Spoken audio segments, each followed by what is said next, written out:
Close your eyes. What do you see when you hear the word gladiator? The majestic arches of the Colosseum, the roar of a crowd eager for spectacle, the emperor's gilded box, his finger deciding fate, up or down.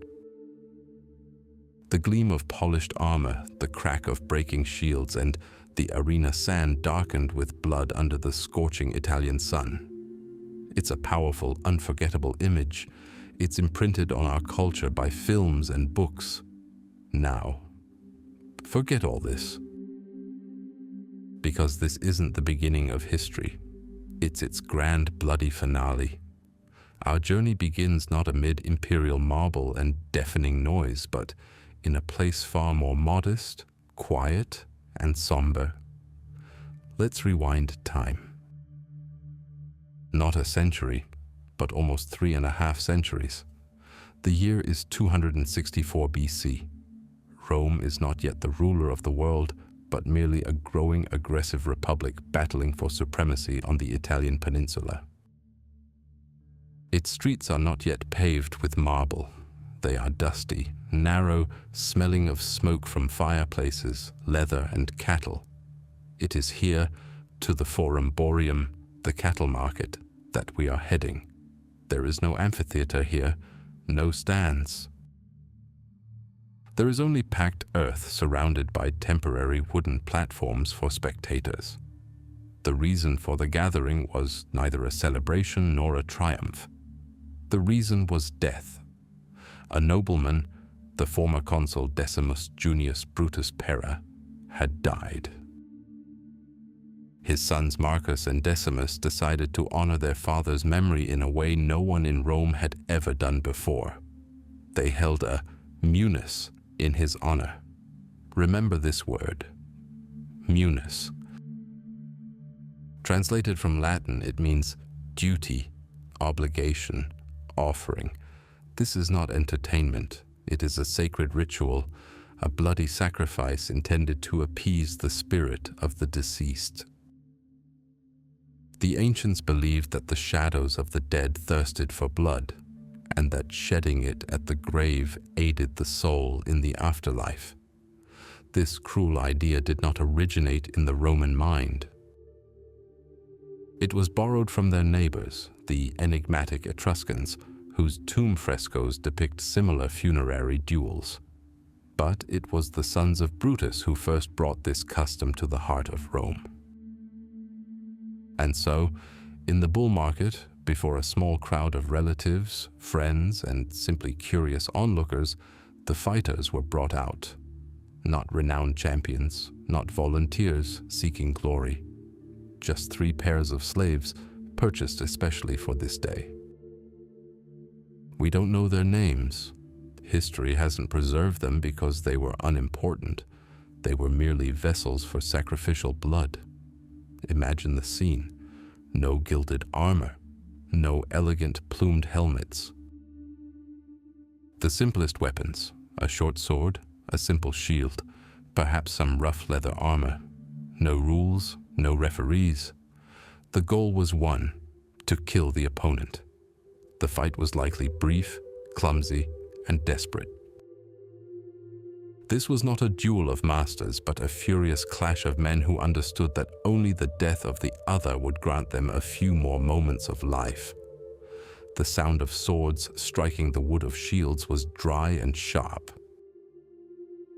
The air was filled with the scent of sweat, fear, and fresh blood soaking into the dusty marketplace. For the Romans gathered there, it was something entirely new, shocking, mesmerizing. They had seen death on the battlefield, but to see it so close, presented as a ritual offering, was a novelty. 3 duels, 3 victors left alive, 3 corpses dragged away. The spirit of Decimus Junius Brutus Pera was appeased. The sons fulfilled their duty.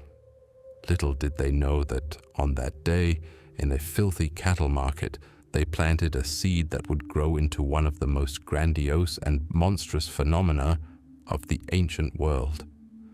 The grain was thrown into the ground, and the Roman aristocracy, always seeking new ways to demonstrate their wealth and influence, took notice. At first timidly, then increasingly boldly, other noble families began to adopt the custom. The funeral games grew ever larger. Instead of 3 pairs of slaves, 10 were displayed, then 20, then 50. The manus slowly but surely began to transform from a private family ritual into a public spectacle. A way to score political points, buy the loyalty of the crowd, and demonstrate generosity and power. Blood, originally intended for a single dead man, was now spilled in the name of the living, in the name of their ambitions. The quiet, somber ritual at the graveside began its long journey toward becoming a roaring monster that would claim hundreds of thousands of lives in sunlit arenas across the empire. Thus the first blood was shed, not for glory, not for money, not for freedom, but as a final terrible gift to a dead father from his loving sons. With this humble and brutal act of filial devotion, the true history of the gladiators begins. To understand the gladiatorial games, you must first forget about sport. Forget about fair competition. The arena is not a stadium, the arena is a stage. A gigantic, blood-soaked political stage where the most important play in Roman history was played out. A play about power. The Roman poet Juvenal, looking at his fellow citizens with bitter irony, uttered a phrase that has become immortal. Panem et circenses, bread and circuses. Only 2 things, he said, now concerned the people who once ruled the world. But this wasn't just a cynical handout. It was an unspoken social contract. The emperor provided the people with food and entertainment, and the people in turn gave him their loyalty. And if the distribution of bread was a prosaic matter, then circuses. Oh, circuses were a far more subtle and powerful instrument. The emperor wasn't just a spectator at the games. He was their chief organizer, their editor. He personally approved the budget, which sometimes reached astronomical sums. He chose which exotic animals would be brought from the farthest reaches of the empire: crocodiles from the Nile, lions from Numidia, tigers from Parthia. He decided the fate of the fighters with a flick of his thumb. His every gesture, every emotion on his face, on display in the imperial box, was read by tens of thousands of eyes. A bored emperor is a bad emperor. A generous and engaged emperor is one who will have the support of the people. Augustus, the first and perhaps greatest of emperors, understood this better than anyone. After decades of civil wars, he transformed chaotic private battles into a well-oiled state mechanism. He regulated the games, established rules, and made them a regular part of city life. It was his way of saying, chaos is over, order has arrived, and that order is me. When the Flavian dynasty came to power after the madness of Nero, they needed to erase the memory of the tyrant. And what did they do? On the site of a gigantic artificial lake dug for Nero's personal pleasure in the heart of Rome, they erected the Flavian amphitheater, what we call the Colosseum today. It was an architectural manifesto. What the tyrant took from you, we return to you, its arches silently cried. The Colosseum's opening in 80 AD under Emperor Titus turned into a 100-day festival. Chroniclers claim that over 9,000 wild animals were slaughtered during this time. The arena was even flooded to stage a grand naumachia, a naval battle involving real ships. Can you imagine? An entire fleet fighting to the death where only yesterday lions were tearing people apart. This was more than just entertainment. It was a demonstration of Rome's unlimited power over man, beast, and nature itself. Emperor Trajan, celebrating his victory in Dacia, raised the bar to an unimaginable height. His games lasted 123 days. 11,000 animals and 10,000 gladiators took part. 10,000. That's the population of an entire city who entered the arena to fight and die for the amusement of the crowd and the glory of the emperor. The numbers sound like myth, but they are historical fact. This is how power asserted itself, loudly, bloodily, and unforgettable. But the arena wasn't a one-way street. The crowd wasn't silent. 50, even 80,000 people gathered in one place constituted a formidable force. Here, and only here, could the common man directly address his ruler. The deafening roar of the crowd was the most accurate barometer of an emperor's popularity. Shouts from the stands could demand a pardon for a favorite gladiator, a reduction in taxes, or even the execution of a hated official. And a wise ruler listened. To ignore the united voice of the Colosseum was dangerous. Thus the arena became a kind of popular forum, where life and death were discussed instead of laws. However, this system sometimes broke down. When the line between ruler and enforcer, between divine emperor and despised gladiator, blurred. The pinnacle of this decline was Commodus, son of the great Marcus Aurelius. Driven by delusions of grandeur, he saw himself as a new Hercules, and he did the unthinkable. He entered the arena himself, not as an editor, but as a fighter. Senators whose ancestors had conquered the world were forced to watch in horror and disgust as their emperor, clad in gilded armor, fought in pre-choreographed duels. He slaughtered exotic animals from the safety of a hideout and dueled gladiators who had been ordered to submit. And after each such feat, the Senate was forced to applaud and chant hymns of praise. This was the death throes of the system. Political theater had become a farce, a mockery of the very idea of power. The spectacle had devoured its own director. So, when you hear the roar of an imaginary crowd in the ruins of the Colosseum, remember, it's not just the cries of bloodthirsty onlookers. It's the voice of politics itself, raw, primal, brutal. This is the roar with which Rome spoke to its emperors, and the sand of the arena absorbed not only the blood of gladiators, but the very essence of power of the greatest empire in human history. Before a gladiator stepped into the arena, before his blood mixed with the sand, a stage had to be erected for him. And this stage was more than just a platform. It was the heart of an entire civilization, the embodiment of its might, its cruelty, and its engineering genius, an empire of stone and sand. In the first centuries of the games, the arenas were temporary. Wooden platforms hastily constructed in forums or markets. They served their purpose and vanished like a bad dream, fragile like the human lives they tore apart. But Rome's ambitions demanded eternity. They demanded stone. The first attempt was made by the general Statilius Taurus, who erected the first stone amphitheater in Rome during the reign of Augustus. But his creation burned to the ground during the Great Fire of 64 AD, leaving behind only ashes and a new, even more daring idea. This idea was embodied in the most grandiose structure of its time, the Flavian Amphitheater. We know it as the Colosseum. Its birth was an act of pure politics. Emperor Vespasian founded it on the site of an artificial lake that had been part of the infamous Golden House of his predecessor, the tyrant Nero.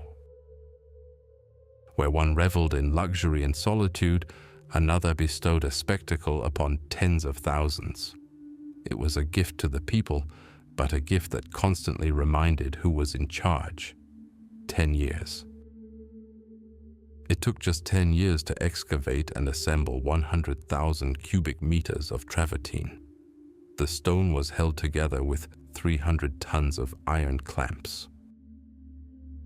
But the true miracle wasn't the stone, but Roman concrete, which made it possible to create a complex system of arches and vaults, lightweight and incredibly strong. 4 tiers, 80 entrances, each numbered. The system of stairs and corridors was so perfect that 50,000 spectators, and by some estimates as many as 80,000, could fill the amphitheater in minutes and leave just as quickly. Below, beneath the arena's wooden, sand-strewn floor, another world hid, the hypogeum, a 2-level labyrinth full of tunnels, cages, and lifting mechanisms. A complex system of elevators and winches allowed wild animals, gladiators, and entire sets to be suddenly, as if by magic, lifted into the arena. Imagine the crowd's astonishment when, in the middle of a battle, a hill suddenly emerges from the ground, or lions from Numidia appear, as if born of the sand itself. And above the spectators, stretched across the masts by a crew of 1,000 experienced sailors, fluttered the velarium, a giant awning that protected them from the scorching sun. This was more than just a stadium. It was a perfectly tuned machine for the production of death and rapture, and this machine wasn't alone. The Colosseum was merely the flagship, the largest and most luxurious vessel in the imperial fleet of arenas. Across its vast territory, from misty Britain to the sun-baked deserts of Syria, Rome built its lesser brothers. The amphitheater at El Jem, in what is now Tunisia, was almost as large as the Colosseum. The arenas at Nimes and Arles, Pula, Verona, each one was a statement. We are here. We brought you our laws, our roads, our aqueducts, and we brought you our games. The construction of these cyclopean structures was a demonstration of Roman order. Legionaries, engineers, slaves, thousands of hands labored to bend the landscape to the emperor's will. The amphitheater became the center of provincial life, a place where the local elite could demonstrate their loyalty and wealth by staging games for the people. It was a highly effective tool of Romanization. A barbarian who yesterday worshipped forest spirits today sat on a stone bench, breathlessly watching the duel between a retiarius and a secutor. He became part of Rome without even realizing it. The arena's architecture was itself a lesson in social hierarchy. Everything was strictly regulated. Below, in the best seats, sat the senators and the Vestal virgins. Above them were the knights. Above them were the common citizens, the plebs. In the very gallery, under the scorching sun, huddled women, slaves, and the poor. Everyone knew their place. The entire structure of society was carved in stone, and at the center of this world, in his luxurious box, sat the emperor or his viceroy, a deity who granted life and death with a flick of the finger. So, when we speak of the arena, we're not speaking of a sports facility, we're speaking of the foundation of power, a place where engineering ingenuity served political will, where the roar of the crowd was as much a building material as concrete and marble. It was a world built of stone and sand, cemented by fear and rapture. And onto this stage, into this deafening cauldron of human passions, our protagonist will soon step, the gladiator. Forget the gleam of polished bronze and Hollywood myths of noble heroes. Let's look beneath the helmet. Who is he? The man standing on the scorching sand of the arena. Who is he really? The answer is rarely simple and almost never beautiful. Imagine a man. Yesterday he was a Germanic warrior, defending his home by the murky waters of the Rhine. Today he is a prisoner of war, a captivus. His world, his family, his gods, all burned in the fires of the Roman legions. He is being carried in chains for thousands of miles to the very heart of the empire he hated. His name has been erased. His language is unknown. His future is a short walk from the barracks gates to the arena. He did not choose this fate. Fate chose him, like a butcher chooses cattle at market. He is the most frequent and most tragic inhabitant of the gladiatorial school, the ludus. Another might be standing beside him. He's not a warrior. Perhaps he was a common slave, a servus, who had offended his master. Or perhaps he hadn't offended, but was simply strong and well-built.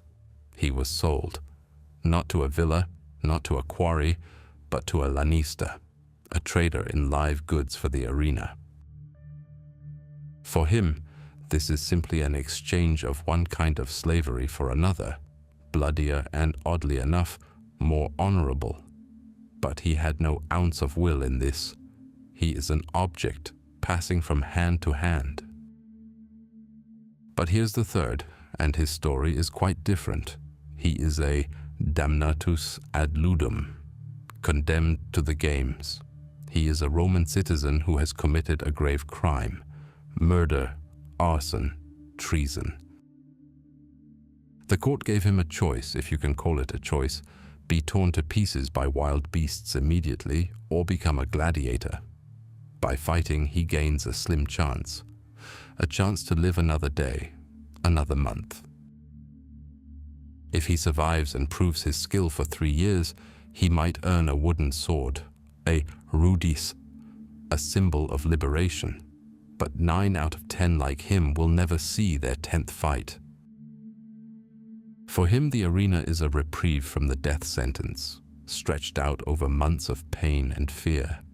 And here, among these doomed, appears a figure who breaks all stereotypes, a man who came to the ludus voluntarily, octoratus. A free citizen who, with his own hands, signs a contract, octoramentum, and sells himself into slavery to the lanista. Why? The reasons are prosaic and eternal. Exorbitant debts, a lost fortune, a thirst for glory, which in the ordinary world is beyond his reach. He sees the glitter of coins, hears the roar of the crowd, dreams of women who throw flowers at the feet of the victors. He puts his freedom and life on the line for the elusive chance of wealth and fame. But whoever he was, warrior, slave, criminal, or adventurer, the first step into the ludus was the same for everyone. It was a symbolic death. Everything was taken from him. His old clothes were burned. His mother's name was erased from his memory. From now on, he was Spartacus, or Celadus, or Flamma. The new stage name, like a brand, burned away his past. He was no longer a son, a father, or a husband. He was a gladiator, and to seal this death, he swore an oath. Sacramentum gladiatorum, the most terrifying words a man could utter in ancient Rome. He swore to let himself be burned with fire, chained, flogged, and put to death by the sword. Uri, vinciri, verberari, feroce necari. These weren't just words, they were a legal act. From that moment on, he ceased to be a man in the eyes of the law. He became infamis, dishonorable, stripped of all civil rights. His body no longer belonged to him. It belonged to the lanista, who could train him, mutilate him, rent him out, and ultimately sell his death to the public. Thus was born the nameless man transformed into a function, a deadly instrument of entertainment. His personality, his past, his hopes, all sacrificed on the altar of bloody games. But herein lies Rome's greatest paradox. This man, legally dead, deprived of name and rights, could become the empire's greatest celebrity. His image was embossed on oil lamps. His exploits were celebrated in graffiti on the walls of Pompeii, where some boy would scratch with a nail, "Celades the Thracian makes girls sigh." The man who was no one became everything for a brief dazzling moment between life and death. His tragedy was his triumph. His namelessness became his eternal name. Forget the chaotic carnage of Hollywood movies. Gladiator combat is not a furious melee, it's a science. Brutal, bloody, but still a science. The art of killing, honed to chilling perfection within the walls of a gladiatorial school. The ludus. This isn't just a prison, it's an academy of death. Here, slaves, criminals, and prisoners of war were molded into deadly weapons. Days of grueling training with wooden swords, practicing blows on a stake driven into the ground, honing reflexes. Here they weren't fed for slaughter, but on a strict diet. Gladiators were known as hordeari, barley men. Their carbohydrate-rich diet created a layer of fat on top of their muscles. This wasn't a sign of weakness. It was additional armor, protecting blood vessels and nerves from superficial cuts, allowing them to withstand more blows and prolong the spectacle. Doctors like the famous Galen, who served in the ludus of Pergamon, possessed a profound knowledge of anatomy, stitching up wounds and returning fighters who cost enormous sums to fight. Each gladiator was a costly investment. Throwing one into the arena without preparation would have been sheer madness. The central principle of this art is specialization. Gladiator combat was built on asymmetry, on the clash of opposites. Dozens of types of fighters, or armatures, each with their own unique weapons, armor, and tactics. It was a deadly ballet where everyone knew their part. Imagine a murmillo, a wall of wood and bronze. His enormous rectangular shield, the scutum, covers his body from shoulder to knee. On his head is a massive, wide-brimmed helmet with a distinctive fish-like crest, which gives him his name. In his hand is a short, straight sword, the gladius, designed for thrusting in close combat. The murmillo embodies the slow but invincible power of a legionary, transferred to the sands of the arena. His opponent is a Thracian, fast and agile. Instead of a huge scutum, he has only a small square shield, the parmula, which barely covers his torso. His main weapon is the curved sica, a short sword whose curve is perfect for skirting the edge of the murmillo's shield and striking at the side or hamstring. The Thracian wears a tall visored helmet and high greaves that protect his vulnerable legs. It's a classic confrontation, heavy infantry versus light cavalry, brute force versus cunning agility. But even this pair pales in comparison to the most bizarre and captivating duel in the arena, the retiarius versus the secutor.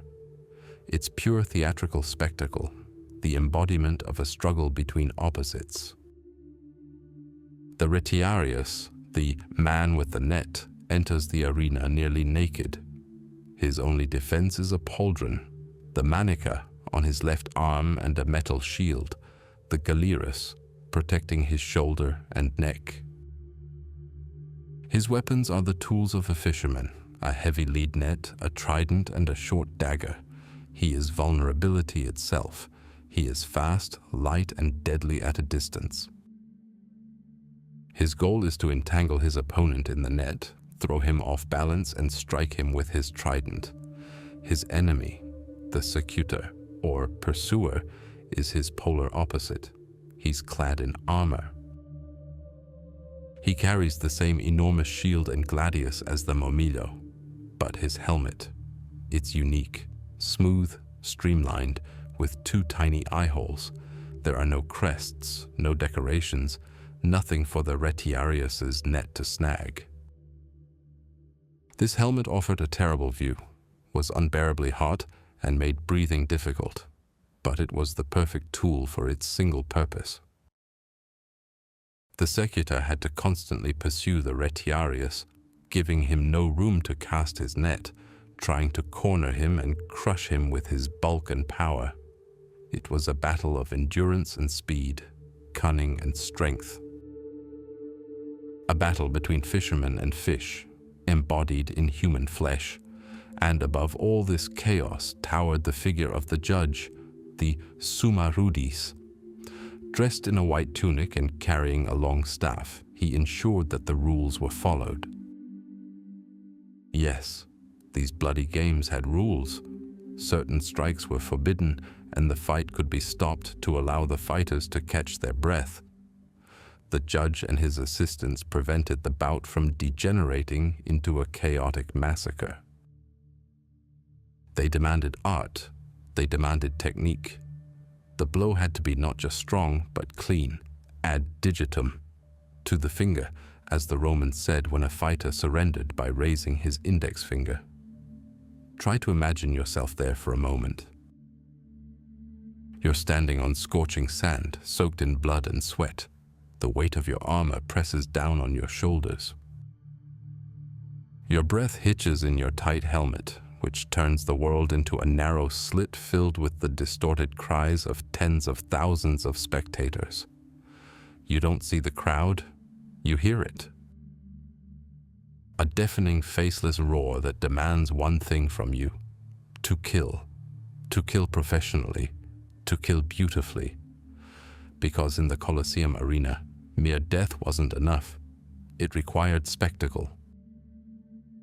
Death had to be a performance, the final act in a cruel play where every calculated blow, every tactical move, and every death rattle were part of a great and terrible art. The art of killing. Dawn over Rome hasn't yet colored the 7 hills, but the city is already buzzing like a disturbed beehive. Today are the games. The air, still cool, will soon be filled with the smell of dust, sweat, roasting meat from street taverns, and that special metallic scent of anticipation that only comes on the days of great spectacles. A solemn procession amidst pomp moves through the streets. Lictors lead the way, followed by musicians, their trumpets and horns blaring, shaking the walls of the insulae. There rides the editor in his chariot, the man who gave the city this day, his face a mask of pride and generosity, and behind him, on foot, they come, the gladiators. Their bodies are oiled, their muscles rippling beneath their skin. They don't look at the crowd. Their gaze is fixed ahead, on the enormous amphitheater that awaits them at the end of the journey. Morning is the time for blood, but not yet human blood. Outlandish beasts are released into an arena covered in fresh yellow sand. These are venationes, hunts. Rome longs to see the world it has conquered here, on its soil. Numidian lions, Scottish bears, Nile hippopotamuses, rhinoceroses. Fortunes are spent to bring these creatures alive and enraged. Against them face bestiarii, hunters armed with spears and bows. This is not a fight of equals. It is a demonstration of man's power over nature, the power of Rome over the entire world. The crowd roars with delight when a spear finds its mark, but they roar even louder when the beast manages to strike back. Then comes the time for justice as Rome understands it. Damnatio ad bestias, execution by wild beasts. The condemned, robbers, rebels, arsonists are brought into the arena. They are unarmed. Sometimes they are tied to posts. Sometimes they are forced to act out scenes from myths. Orpheus torn apart by bears, or Prometheus, his liver pecked by an eagle. For the crowd, this is more than just an execution. It is a moral lesson, a visual confirmation of what awaits the enemies of order and law. Blood soaks into the sand, servants drag the bodies away with hooks, and the arena prepares for the next act. It's midday. The sun is at its zenith, and the scorching air shimmers above the arena. The velarium, a huge canvas awning stretched over the stands, casts only a ghostly shadow. Wealthy citizens retire to their cool villas for lunch. Those who cannot afford to leave remain in the stands, and for them, the darkest spectacle of the day begins. Meridians, midday fights. The philosopher Seneca, witnessing this, wrote that, in comparison, the morning's carnage was an act of mercy. Criminals are brought into the arena, but this time they are given weapons, and they are ordered to kill each other. One kills another, but immediately becomes the target of the next. There are no helmets, no shields. Every blow finds its mark. It was pure, undisguised murder, devoid of even the modicum of art and discipline found in real gladiatorial combat. The crowd cried out only one thing: kill, strike, burn. And now, as the midday sun begins to set, the main moment arrives. The Munera. Trumpets sound and true gladiators enter the arena. Their armor glitters, catching the sun's reflections. They move not like doomed criminals, but like professional athletes. Here is a retiarius, lightly armed with a net and a trident, resembling a fisherman. His opponent is a secutor, a pursuer, whose body is almost completely covered in armor, and whose smooth helmet with small slits for the eyes gives the retiarius's net no chance of snagging. Here is a Thracian with a small square shield and a curved psycha, a sword designed to strike around defenses. Opposing him is a Murmillo, in a helmet with a fish-shaped crest. Each pairing is a tactical challenge, speed versus strength. Agility versus armor. The fight begins. This is no chaotic melee. The bout is overseen by referees, summa rudis, in white tunics with colored stripes. They clamp down on rule violations and encourage the fighters. A strike, a dodge. The ringing of steel on bronze, movements honed by years of training in the ludus. This is a deadly dance, where the price of one mistake is life. The crowd, previously roaring as one, now freezes, watching every feint, every lunge. They value more than just brutality. They value skill, courage, and the will to win. One of the fighters falls. The sand beneath him darkens. He is not dead, but wounded and exhausted. He drops his weapon and raises the index finger of his left hand. It is a plea for mercy, for a mission. Now all eyes are fixed on the editor's box. The crowd goes wild. Some shout, "Mita! Let go!" admiring the loser's bravery. Others yell, "Jugula! Finish him off!" They wave their handkerchiefs, their gestures deciding the fate. The editor, sensitive to the mood of the crowd, delivers his verdict. He does not lower his thumb as shown in the films. If he grants life, he clenches his fist, tucking the thumb inside. If he pronounces death, he extends the thumb outward like a naked blade. Today the crowd is thirsty for blood. The secutor approaches the fallen retiarius, places his foot on his chest and plunges his sword into his neck. The sun touches the horizon, painting the sky the colors of fresh and dried blood. The games are over. The crowd slowly disperses, excitedly discussing the day's highlights, and attendants enter the arena. Some, dressed as Mercury, messenger of the gods, poke the bodies of the fallen with red-hot rods to ensure they are dead. Others, wearing the mask of Karen ferryman to the underworld, cart the corpses away. The blood-soaked sand is raked away and replaced with new clean sand. Tomorrow could be a new day, and new games under the same merciless sun. Heavy breathing breaks the silence that hangs over the hot sand of the arena. The victor stands over the fallen. His sword is not raised to strike. He waits. The fallen man, leaning on one hand, throws off his helmet. His face, drenched in sweat and blood, is turned not to his opponent, but to the humming, thousands-strong monster that surrounds them, the crowd. He does not beg for mercy with words. He makes a silent gesture, understood by everyone in this empire, from the senator in the box to the slave in the gallery. He raises his left hand, index finger extended. It is a petition for life, a petition for missio, for absolution. And the silence explodes. It explodes into a roar from tens of thousands of throats. It's not just noise, it's an argument, it's a vote.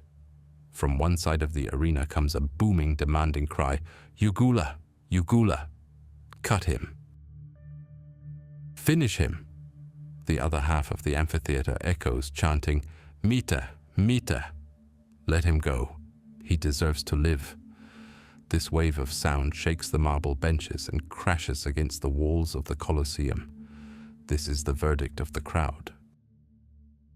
Forget the Hollywood gesture of the thumb resolutely pointing downward. This image, replicated in 19th century painting and 20th century cinema, is most likely a myth. Roman sources speak of the gesture, pollis verso e, the turned finger. But how exactly was it turned? This is where the real historical drama begins, the drama of interpretations. Some historians believe that the thumb raised upward symbolized a drawn sword and signified death, and the finger hidden in a fist, like a sword in a sheath, bestowed life. Others maintain that it was precisely the gesture reminiscent of a thrust to the throat, a finger extended sideways or downwards, that was lethal, and the sign of mercy was simply a clenched fist. We don't know for sure. And in this uncertainty lies a terrible truth. Imagine yourself in an arena. You look at thousands of hands, and the way the crowd turns their finger determines whether you take your next breath. But the decisive word does not belong to the crowd. All eyes, those of both gladiators and spectators, ultimately focus on one point, the box where the editor sits, the organizer of the games, the man who paid for it all. The crowd may cry for blood, but the editor sees more than just a defeated fighter. He sees an asset, a valuable investment. Gladiators weren't expendable. Their training cost a fortune. Their upkeep, treatment, and equipment, all of it cost a fortune. Losing an experienced crowd-favorite fighter because of one failure is bad business. The editor weighs everything on invisible scales. On one side is his reputation. If he ignores the crowd's furious desire to see him die, he'll be booed and called a miser. His political ambitions could suffer. On the other side are common sense and economics. This defeated gladiator brought him profit yesterday. Tomorrow, having healed his wounds, he'll return to the arena and reap the rewards. And if he fought bravely, if he put on a real show, then mercy will be a reward for his valor. This is a signal to all the other gladiators in the Ludus. Fight well, and even in defeat, you will have a chance. That's why, contrary to popular belief, death in the arena wasn't a foregone conclusion for every fight. Statistics gathered from inscriptions and epitaphs suggest that experienced gladiators had a good chance of surviving even after defeat. Missio, or absolution, was a common occurrence. The public valued not so much death itself as the courage displayed at its threshold. They wanted to see heroes, not butchers, and so the editor makes a decision. He sees how the loser fought. He hears the roar of the crowd, assessing which part of the amphitheater is shouting the loudest. He mentally calculates the future income, and he gives a signal. Perhaps it's a handkerchief thrown into the arena. Perhaps that elusive polis verso gesture. The crowd erupts again, either with a roar of approval as the victor lowers his sword and helps the fallen man rise, or with a bloodthirsty, satisfied cry as the steel enters the body, accompanied by a deafening accompaniment. The defeated gladiator in this case had to accept death stoically, without flinching or screaming, offering his neck to the blow. Such were the rules of the game. The crowd's verdict wasn't a death sentence, but a powerful recommendation. It was a public expression of opinion that a wise politician and businessman couldn't ignore. And in this complex interplay between the fighter's life, the will of the people, and the organizer's purse lay the true, unfeigned drama of Rome's bloody games. The arena sand holds no names. It absorbs blood, sweat, tears, and then forgets. For the tens of thousands of fighters who passed through the gates of the amphitheaters, the only epitaph was the raucous sighs of the crowd and the indifference of eternity. They were expendable, but not all. From this bloody sea of anonymity, history plucked a few figures whose names resounded from Britain to Egypt. They were scratched into the walls of taverns. Their images adorned oil lamps and expensive tableware. They were the first superstars, the gods of sand. On the walls of Pompeii, buried beneath a layer of volcanic ash, lies the heartfelt cry of an unknown worshipper. Kelad the Thracian makes girls moan. This isn't just graffiti. It's evidence of a cult. These fighters, slaves, and criminals legally stood at the lowest rung of society. They were infames, disgraced, deprived of civil rights, but in the arena, social hierarchy collapsed. Here, a slave could become a king in the eyes of tens of thousands of spectators, and some of them ruled this world for more than a day. Imagine a Syrian named Flamma, whose tombstone, found in Sicily, speaks to us 2 millennia later with the cold precision of an accountant, keeping track of victories and defeats. He fought 34 times. He won 21 victories. 9 of them ended in draws, and only 4 times was he defeated. But each time he was pardoned by the crowd and the editor of the games. He died at the age of 30. But this is not the most astonishing thing about his story. 4 times during his career, Flamma won the Rudis, the wooden sword, the symbol of liberation. 4 times he was offered the freedom that every slave in the empire dreamed of, and 4 times he refused. Think about it. What drives a man to give up his freedom 4 times and return to the barracks, to enter the arena again and again, where any fight could be his last? Money? Certainly. The best gladiators earned fortunes that sometimes exceeded a senator's annual income. Fame? Certainly. Crowds chanted his name, women idolized him, but perhaps there was another reason. Adrenaline. The feeling of power over life and death, his own and that of others. Flamma wasn't just a slave fighting for his life. He was a top-class professional who found his true calling on blood-soaked sand. He chose to be a god of the arena, not a free pauper. Or take Spiculus, a favorite of Emperor Nero. His skill was so great that the mad emperor showered him with riches unimaginable for a mere mortal. Spiculus received palaces and estates belonging to men who had fallen victim to the emperor's wrath. He lived in luxury beyond the dreams of many aristocrats. The irony of fate reached its peak in 68 AD, when Nero was overthrown and, in a panic, sought a way to end his life. He called upon Spiculus. He wanted the hand that had brought him so much aesthetic pleasure in the arena to end his own. But the gladiator was nowhere to be found. The god of the arena was unavailable to his greatest admirer in his final hour. But the greatest documented duel in Roman history took place in 80 AD at the opening of the magnificent Flavian amphitheater, known as the Colosseum.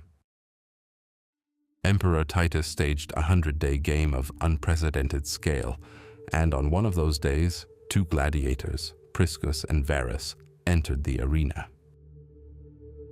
They were no novices. Both had numerous victories under their belts and were champions of their respective schools. Their fight lasted for hours. Neither gave in, neither surrendered. They fought with such equal tenacity and skill that the vast Colosseum held its breath, watching their every move. They cast aside their shields. They fought to the point of utter exhaustion until both, exhausted, simultaneously lowered their swords, acknowledging each other's valor. The crowd roared, demanding pardon for both. Then Emperor Titus, breaking all rules, did the unheard of. He didn't simply grant them their lives, he declared both victors. The poet Martial, an eyewitness to the events, wrote, "When Priscus and Varus ended the fight evenly, Titus sent both a sword and a palm branch. On a single day, before the eyes of all Rome, two slaves received freedom and eternal glory from the hands of the emperor himself." These were the sand gods, men born in the mud, but raised to the pinnacle of the world by the roar of the crowd. Their glory was bright but short-lived. Their wealth was washed in blood. They were the paradox of the Roman Empire, despised by the law yet adored by the people. Their stories, plucked from oblivion, prove that even at the very bottom of human existence, in a world where life was worth nothing, will, skill, and a thirst for glory could transform a mortal into a legend. A deep, measured breath, as if an announcer were preparing to speak in front of a microphone.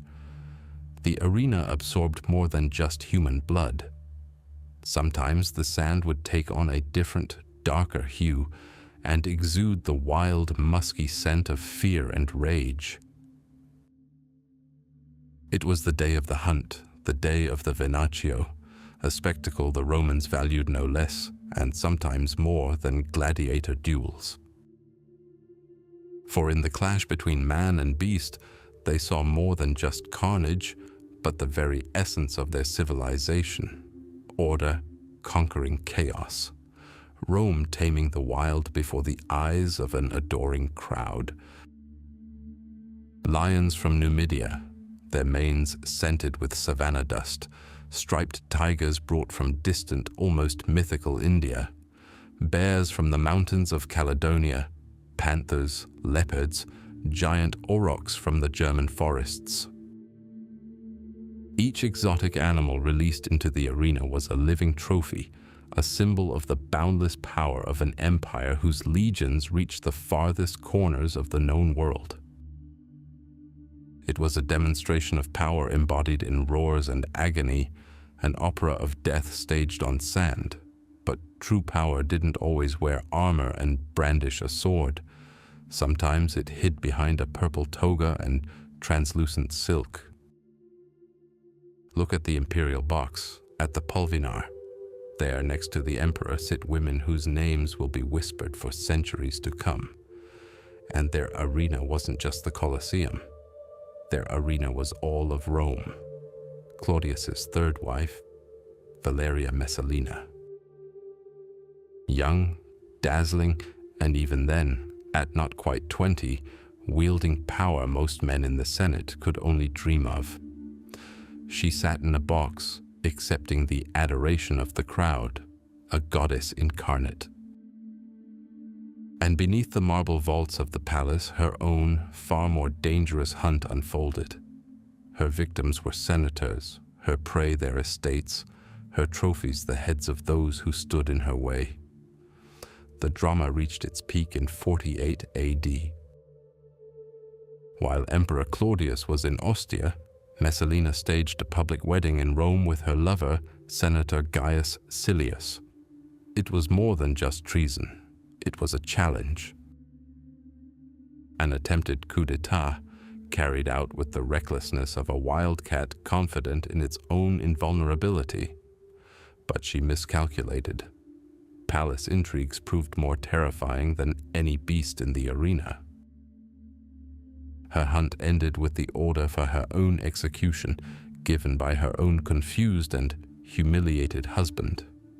Another predator took her place, more calculating, patient, and deadly. Agrippina the Younger, Claudius's niece, who became his fourth wife. She did not make Messalina's mistakes. Her weapon was not the dagger of passion, but the cold poison of politics. She did not openly attack her prey. She coiled around it like a snake, slowly tightening its coils. Step by step, she cleared the path to the throne for her son from her first marriage, the young Nero. She secured his adoption by Claudius, pushing the emperor's own son, Britannicus, into the shadows. And when all was ready, when Nero became heir, the old emperor suddenly died after tasting a plate of mushrooms. Coincidence? No one believed in coincidences in Rome. Agrippina had won. She placed her beast on the throne, expecting to control him. But she forgot the arena's most important rule. Even a caged predator can one day tear its master to pieces, which is exactly what Nero did, ordering his own mother killed a few years later. These women, Messalina and Agrippina, watched as thousands of animals perished on the sand. But did they understand that their own lives were the same eternal hunt, only the stakes were immeasurably higher? That the imperial palace was the same jungle, where not the strongest, but the most cunning and ruthless survived? Meanwhile, the carnage in the arena reached unprecedented proportions. At the games celebrating the opening of the Flavian Amphitheater, which we call the Colosseum, under Emperor Titus, according to some sources, around 9,000 animals were slaughtered in 100 days.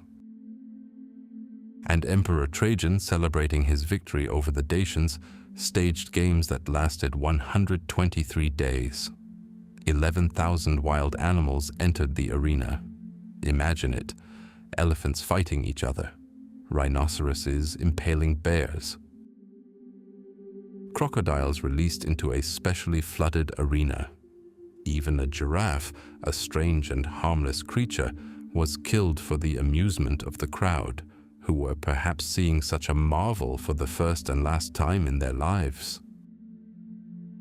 The roar of a lion echoing from the Colosseum's dungeons and the quiet whispers of conspirators in the corridors of the Palatine Hill were sounds of the same era. An era of absolute power, where human life was worth no more than that of an exotic beast imported from overseas, and where the most dangerous predators didn't always have fangs and claws. Sometimes they wore imperial purple. The empire was changing. It was changing not with the roar of collapsing walls, but with the quiet whisper of prayer in the catacombs. A new power gazed upon the arena, this temple of Mars and Nemesis. A power for which spilled blood was not a spectacle, but a sacrifice. And this sacrifice could only be won. While the crowd reveled in the gladiators' agony, the early Christians saw it not as valor, but as a diabolical temptation. For them, the Colosseum was not a marvel of engineering, but a temple of idols, an altar of cruelty. The church father Tertullian, whose writing was as sharp as a gladius, wrote that a Christian could not be a spectator where pagan gods were invoked. He could not watch what he himself would never commit. He asked his flock, "How can you say 'Our Father' while watching fighters mutilating each other for fun?" For him, the arena was a seat of plagues, a place where the human soul was infected with madness and sin. This was more than just a protest. It was a complete utter break with the very essence of Roman entertainment. But the old world didn't give up without a fight. A centuries-old tradition doesn't die with a single treatise, no matter how fiery. Gladiatorial games were woven into the fabric of Roman life. They were politics, business, social advancement, and the people's ultimate opium. Emperors came and went, but the roar of the crowd above the arena seemed eternal. And then came the year 313. Emperor Constantine issued the Edict of Milan. The cross, persecuted and despised, was recognized. This wasn't the end of the games, but it was a sentence deferred in time. Already in the year 325, Constantine himself issued a decree forbidding the blooding of criminals. He commanded that they be sent to work in the mines so that they could atone for their crimes by labor, not by death. Fine words. But the law issued in the distant eastern city of Berytus had difficulty reaching the heart of the empire, even Rome itself. Here, in the Eternal City, aristocrats still competed in generosity, staging lavish games to win the affections of the plebs. The sand continued to soak up the blood. Decades passed. The empire officially became Christian. But swords still crossed in the arenas, a paradox that tore apart an era. Christian emperors built churches, yet still allowed the spectacle their faith deemed a mortal sin to exist. Why? Because depriving the people of their greatest entertainment was tantamount to political suicide. It was fear. Fear of the mob, which could forgive higher taxes but not the abolition of spectacles. The economy too made its own adjustments. The empire grew poorer. Border wars no longer brought an endless stream of prisoners. Maintaining and training gladiators became prohibitively expensive. The games became smaller, less frequent, and lost their former imperial scope. But they continued. A dying beast could still strike a fatal blow. And then, as legend has it, the final act of this centuries-old drama occurred. The legend, perhaps embellished but no less revealing, takes us to Rome around the year 404. A fight is raging in the arena. The crowd roars, and suddenly a man in simple monastic garb pushes through the ranks of spectators. His name is Telemachus. He arrived from the east and was shocked by the cruelty he witnessed in the Christian capital. Ignoring the cries, he descends into the arena. He stands between two gladiators, ready to strike each other. He raises his hands, begging them to stop in the name of Christ. The crowd falls silent for a moment. Silence, and then bewilderment gives way to rage. Who is he to ruin a spectacle paid for by a senator? Stones fly at the monk. First one, then dozens, hundreds. The gladiators, stunned, lower their weapons. They watch as the man who tried to save them falls to the sand, dead. They say the crowd's fury instantly gave way to shame and horror. The blood of a righteous man, spilled before everyone's eyes, proved stronger than the blood of hundreds of fighters before him. News of Telemachus's martyrdom reached Emperor Honorius. The shocked ruler, perhaps seeing it as a sign from above or perhaps simply seizing the opportunity, issued a decree that definitively and irrevocably banned gladiatorial combat in the Western Roman Empire. The sword was broken. The cross was victorious. Of course, history is more complex than any legend. The arena emptied not only because of the sacrifice of one monk. It was also ravaged by economic crisis, barbarian invasions, and a fundamental shift in the consciousness of an entire civilization. But sometimes history needs a symbol. And the frail figure of Telemachus, standing between two swords, became just such a symbol of the end of an era when death was entertainment. After his death, no gladiator ever set foot on the sands of the Colosseum again. The great and bloody game that had lasted for nearly 7 centuries was over, forever. The empire was changing. The god she now prayed to died on a cross, not on the sands of an arena. This new god spoke of mercy, forgiveness, the value of every human soul, ideas that were poisonous to the very essence of gladiatorial games, built on contempt for the lives of slaves and criminals. The air of Rome, once thick with the smell of sweat, blood, and roasted meat from banquets, increasingly became filled with the scent of incense. The chants in the new, austere basilicas grew louder than the roar of the crowd in the old, decaying Colosseum. The first blow to the games came from Emperor Constantine the Great. In the year 325, from the city of Berytus, he issued an edict condemning bloody spectacles. He forbade the conscription of criminals for combat in the arena, offering them labor in the mines instead.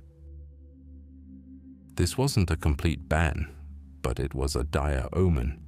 It seemed the great machine of death was about to grind to a halt. But tradition is a many-headed beast. In the provinces, the edict was ignored.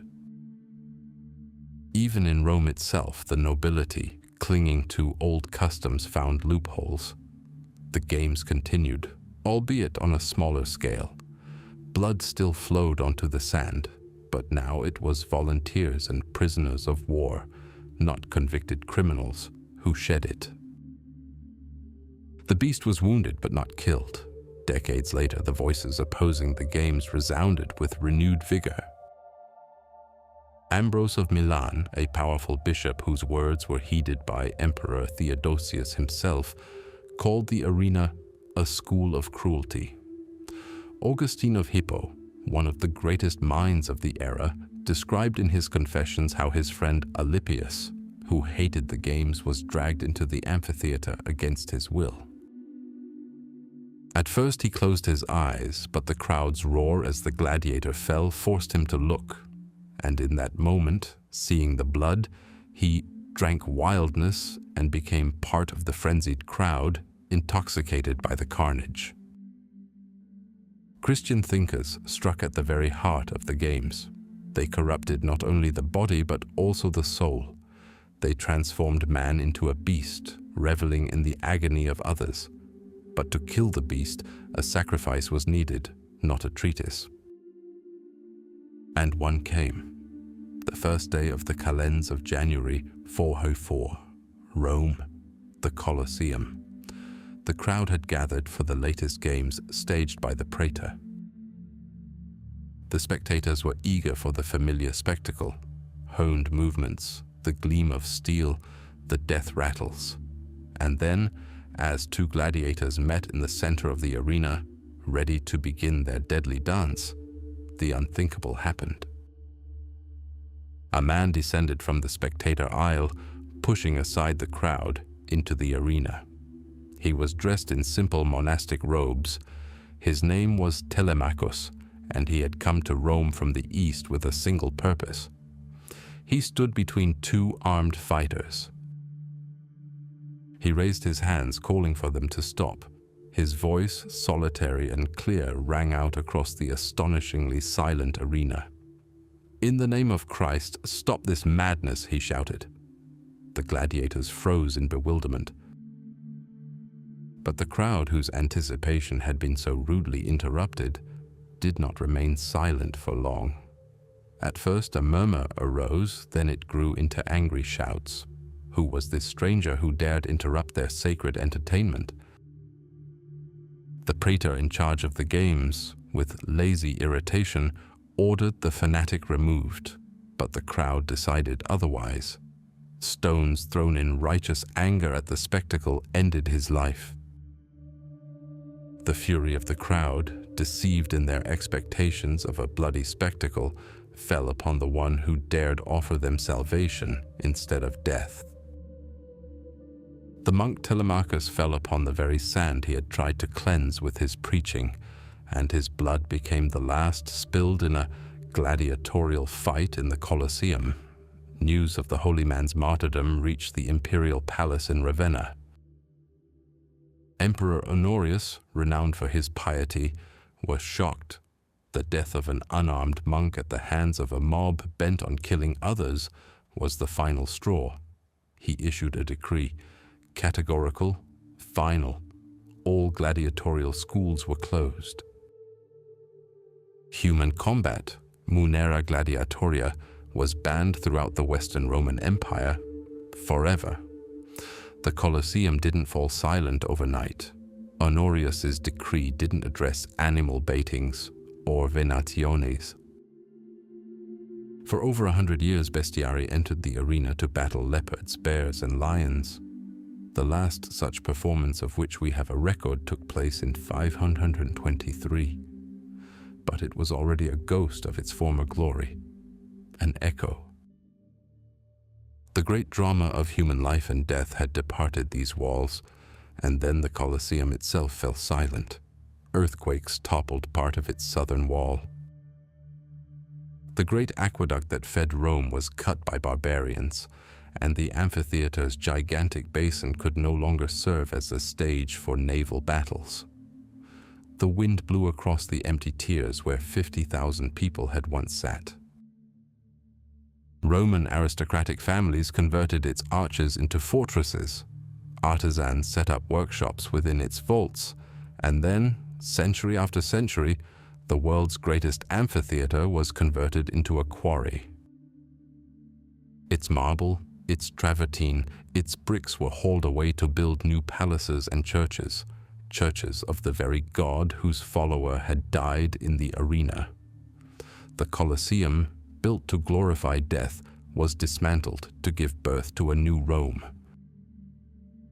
The last sunset over it was long, blood-red, and it lasted almost 2 centuries. It descended not over a building, but over an entire era. Imagine the last day of the Colosseum. Not the one when the arch collapsed or the last stone was removed for the construction of a new palace, but the one when the roar of the 50,000-strong crowd died away for the last time, echoing off the sun-baked walls, and silence descended upon the arena.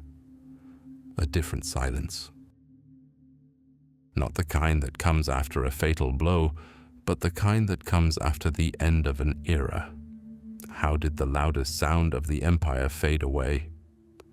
The story of the decline of gladiatorial games is not the story of a single decree. It is a slow tectonic shift at the very heart of Roman civilization. While blood still flowed in the arenas, a new voice began to resound in the quiet alleys of Rome, in the catacombs, and in secret gatherings. A voice that spoke of mercy, of the one God, and of the sacredness of human life, Christianity. At first it was only a whisper, persecuted and hunted, but this whisper grew louder.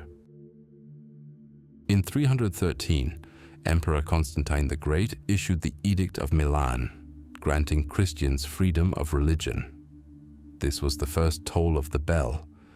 As early as 325, he attempted to ban the games, calling them bloody spectacles, unworthy of peacetime. But a tradition ingrained in the fabric of Rome for 7 centuries could not be eradicated with a single stroke of the pen. The games continued, especially in the West where ancient pagan roots were stronger. The next blow came from Emperor Theodosius I. In 380, he declared Christianity the state religion. Pagan temples were closed and sacrifices were banned. Gladiatorial combat, the munera, had originally been a funeral ritual, a bloody sacrifice in honor of deceased aristocrats. Now their religious foundation had been shattered. They had become pure, undisguised entertainment. But even in this capacity, their days were numbered. The final act of this centuries-old drama unfolded in Rome in the year 404. Imagine the scene. The crowd is in its place. The hot sand beneath the two fighters' feet, the gleam of sharpened steel. Everything is as usual, and suddenly through the gates reserved for the dead, a man enters the arena. Not a gladiator. He is dressed in a rough monastic robe. It was an Asian hermit named Telemachus. He stood between the two armed men and cried out, begging them to stop in the name of Christ, to end this fratricidal madness. At first the crowd froze in bewilderment. Who was this madman who dared interrupt their spectacle? Bewilderment gave way to anger. How dare he? Curses rained down on the monk and then stones, the very stones that had propped up the marble seats. The crowd, thirsting for blood in the arena, became the executioner themselves. Telemachus fell to the sand, beaten to death by those he had tried to save. Legend recounted by the historian Theodoret says that the news of this martyrdom reached Emperor Honorius. Shocked by the monk's self-sacrifice and the crowd's cruelty, he issued a decree, this time final and irrevocable. Gladiatorial combat in the Roman Empire was banned forever. The last drop of blood in the arena belonged not to a warrior, but to a saint. What happened next? The great arenas stood empty. The Colosseum, that stone giant, began its long journey into ruin. It was plundered by barbarians, converted into a fortress by medieval barons. Its mighty walls were dismantled for stone to build cathedrals and palazzos. Travertine, which had remembered the roar of the crowd, became the foundation of St. Peter's Basilica, where people had died, grass grew, and then trees. The arena became an overgrown scar on the face of the eternal city. And only in 1749 did Pope Benedict XIV consecrate the Colosseum in memory of the Christian martyrs, stopping its destruction. And so we stand here at the end of our story. The gladiator has departed the stage of history. But has what he represented gone? Has the thirst for spectacles, balancing on the brink of life and death, gone? The Romans demanded bread and circuses. Bread satisfied the hunger of the body. Spectacles satisfied the hunger of the soul, a hunger for powerful emotions, for drama, for conquering the fear of death. The gladiator was a slave, yet he became an idol. He was doomed, yet in his final moments he gained the freedom of choice, to die with dignity. He was a commodity, yet his name was chanted by tens of thousands. This paradox was what made him so captivating. We look at the ruins of amphitheaters and see only stones, but the echo is still there. It lives in our attitudes toward sports, where athletes risk their health for glory and money. It resonates in our culture, obsessed with images of strong heroes standing against the world. Do we not seek the same fusion of sacrifice and glory in our champions? Do we not turn their stadiums into our own colosseums, where the only blood is a metaphor for the ultimate effort? The sand has absorbed the blood and long since cooled, but the echo in the arena continues. It asks questions. And it's up to us to listen to the answers.